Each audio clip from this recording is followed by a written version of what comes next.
ಅದು ಹೇಳ್ತೇನೆ ಒಂದು ಜೋಡಿ ಚಪ್ಪಲ್ ಹಾಕೊಂಡು ಹೋಗುವಂಥ ಪ್ರಸಂಗಗಳು ಅದೇನೂ ಇರಲಿ. ಅದಕ್ಕಿಂತ ಮುಖ್ಯಪ್ಪ ಅಂತಂದ್ರೆ ಆ ಸಾಲ ಕೊಡೋದ್ರೆ ಕೊಡಬೇಕಲ್ಲ, ಅದು ಸಫಿಷಿಯೆಂಟಾಗಿ ಇಲ್ಲ. ಅಲ್ಲೂ ಕೊಡೋದು ಎಷ್ಟಪ್ಪ ಅಂತಂದ್ರೆ ಹೇಳಿದ್ರೆ ಈಗಾಗಲೇ 20-40 ಸಾವಿರ ಅಂತ ಹೇಳಿದ್ರು ಅವರು. ಇದೆಲ್ಲ ಹೇಳ್ತಾ ಹೋಗಿದ್ದನ್ನೆಲ್ಲ ಗಮನಿಸ್ತಾ ಹೋದಾಗ ರೈತರ ಬಗ್ಗೆನೂ ಒಂದಿಷ್ಟು ಮಾತುಗಳನ್ನ ಹೇಳಿದ ನೆಲಗಟ್ಟಿನಲ್ಲ.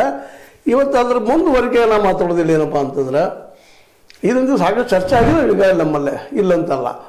ರೈತಗೆ ಸಾಲದ ರೂಪಾಯಿ ಕೊಡಬೇಕು ಅಂದರೆ ಅದ್ರ ಮೂಲ ಏನೈತಪ್ಪ ಅಂತಂದ್ರೆ ಒಂದು ಎಕರೆ ಬೆಳಿಬೇಕಾದ್ರೆ ಅವ್ರು ಸಹಜ ಒಂದು ಅಂದಾಜು ಹೇಳಿದರು ರೈತರು. ನಿನ್ನೆ ಬಂದಂಥ ಡಿಸಿಸ್ ಬ್ಯಾಂಕ್ ಮುಂದೆ ಒಂದು 60-70 ಸಾವಿರ ರೂಪಾಯಿ ಖರ್ಚು ಬರ್ತದೆ, ನೀವು 34 ಸಾವಿರ ರೂಪಾಯಿ ಕೊಡ್ತೀರಿ ಅನ್ನೋ ಮಾತಾಡಿದರು. ಅದು ಇನ್ನೂ ಹೆಚ್ಚಿಗೆ ಆಗಿದ್ರೆ ಕಡಿಮೆ ಆಗೋದಿಲ್ಲ. 60-70 ಹೆಚ್ಚಾಗ್ತದೆ ಖರ್ಚು ಅನ್ನೋದಷ್ಟಕ್ಕೆ ನೆನಪಿಡ್ಬೇಕಾಗಿತ್ತು. ಯಾಕಂದ್ರೆ ಈಗ ನಿಮ್ಗೆ ಹೇಳಿದಂಗೆ 1 ಟನ್ ಕಬ್ಬು ಬೆಳಿಬೇಕಾಗಿತ್ತಪ್ಪ ಅಂತಂದ್ರೆ ನಿಮಗೆ ಗೊತ್ತಿರಲಿ, 10 ಕ್ವಿಂಟಲಿದ್ದಾಗ 1 ಟನ್ನ, ಆ ಟನ್ ಬೆಳಿಬೇಕಾಗಿತ್ತಪ್ಪ ಅಂತಂದ್ರೆ ಎಷ್ಟು ತೊಂದರೆ ಐತಿ ಒಬ್ಬ ರೈತಗೆ ಅನ್ನುವಂಥದ್ದು. ಒಂದು ಎಕರೆಗೆ ಎಷ್ಟು ಟನ್ ಬೆಳಿಬೋದು ಇವತ್ತು ರೈತ? ಅದು ಒಳ್ಳೆಯ ಭೂಮಿ ಇದ್ದಾಗ ಅದಕ್ಕೆ ಸಾಕಷ್ಟು ಒಳ್ಳೆಯ ಬೀಜ ಜೊತೆಗೆ ನೀರು ಮತ್ತು ಸರಿಯಾದ ಸಮಯಕ್ಕಾಗಿ ದುಡಿಮೆ ಆದಾಗ ಅದು ಹೇಳಿದ್ರಲ್ಲ. ಈಗ 60-70 ಸಾವಿರ ನೀವು ಹೆಚ್ಚು ಬರುತ್ತೆ ಖರ್ಚು, ಅದು ಖರ್ಚು ಮಾಡಿದಾಗ.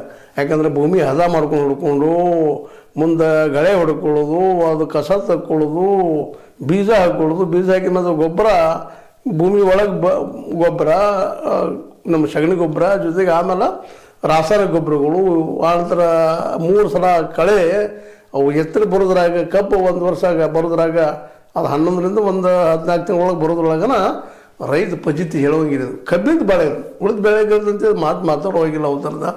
ಸ್ವತಂತ್ರವಾದ ಮೀಡಿಯಾಗೆ ಬೇಕಾಗಿರುವುದು ಸ್ವತಂತ್ರ ಧ್ವನಿ. ಆ ಸ್ವತಂತ್ರ ಧ್ವನಿ ಉಳಿಸಲು ನೀವು ಮಾಡಬೇಕಾದದ್ದು ಇಷ್ಟೇ. ಅದೇನಪ್ಪಾ ಅಂತಂತಂದ್ರೆ ನಿಮ್ಮ ಕೈಲಾದಷ್ಟು ಸಹಾಯ ಈ ಚಾನಲ್ಗೆ ಮಾಡಿ ಹಾಗೂ ನಿಮ್ಮ ಧ್ವನಿಯನ್ನು ಕಾಪಾಡಿಕೊಳ್ಳಿ. ಅವು ಖರ್ಚು ಹೆಚ್ಚು ಬಂದಿರ್ತಾರೆ, ಕಡಿಮೆ ಬಂದಿರೋದಿಲ್ಲ. ಅಂದ್ರೆ ಅಷ್ಟು ಒಂದು 4,000 ಅಥವಾ 4,500 4,700 ತನಕ ಖರ್ಚು ಬಂದಿರ್ತದೆ ಒಂದು ಟನ್ ಕಬ್ಬು ಬೆಳಿಬೇಕಾದ್ರೆ. ಆದರೆ ಇವ್ರು ಕೊಡ್ತಾರೆ ಎಷ್ಟು ನಮಗೆ? 3,300 ಅನ್ನೋದು ಈಗಲ್ಲ ಹಲವು ಸಲ ಚರ್ಚೆ ಮಾಡಿದ್ದು. ಅದು 3,300 ಕೊಡಬೇಕಾದ್ರೆ ಗುರ್ಲಾಪುರದಾಗ ದೊಡ್ಡ ಕೂಲಿ ಕೊಂಡು ಬಿದ್ದು ಅದು ಪಾಪ ರೈತರ ಒಂದು 8-10 ದಿನಗಳವರೆಗೆ ನಿರಂತರ ಹೋರಾಟ ಮಾಡಿದಾಗ 3,300 ಇನ್ನೂ ಎಂದು ಬಂದದ್ದು ಗೊತ್ತಿಲ್ಲ. ಕೆಲವೊಬ್ಬರು 3,200 ಕೊಡ್ತೀನಿ ಅಂತಾರೆ, ಸರ್ಕಾರ ಒಂದು 50 ರೂಪಾಯಿ ಕೊಡ್ತೈತಿ ಅಂತ ಹೇಳ್ತಾರೆ. ಎಲ್ಲರ ದುಡ್ಡು ಬಂದು ಸತ್ಬೇಕಾದ್ರೆ 1 ವರ್ಷ ಮ್ಯಾಲೆ ಕೊಡ್ತದೆ. ಅಂದಾಗ ಒಬ್ಬ ರೈತ ಉದ್ಧಾರ ಆಗೋದ್ರೆ ಏನಾಗ್ತಾನೆ ಉದ್ಧಾರ? ಸಾಲ ಬಿಟ್ಟು ಬೇರೆ ಹೇಳಲಿಕ್ಕೆ ಸಾಧ್ಯ ಇಲ್ಲ. ಇವತ್ತು ನಮ್ಮ ಭೂಮಿ ವ್ಯಾಲ್ಯೂ ಸಾಕಷ್ಟು ಮಾಡ್ತಾರೆ. ನೀರಾವರಿ ಭೂಮಿ ಅಂತ ಇವತ್ತು 20 ಲಕ್ಷ, 30 ಲಕ್ಷ, 10